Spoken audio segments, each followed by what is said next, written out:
দুপুরবেলা ভাত ঘুম দিয়ে রেডি হতে হবে, কারণ আজকে আমরা খুব একটা স্পেশাল দিনে শপিং করতে যাচ্ছি আমি আর মা।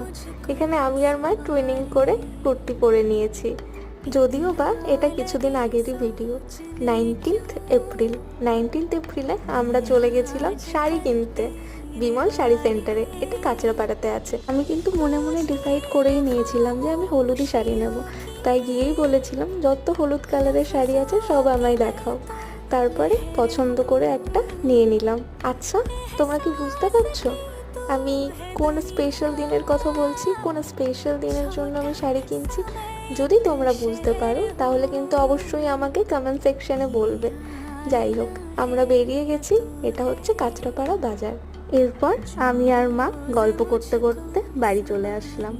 ও, তোমাদের তো দেখানোই হয়নি, এই শাড়িটা আমি কিনেছি। দেখা হচ্ছে পরের কোনো ভিডিওতে।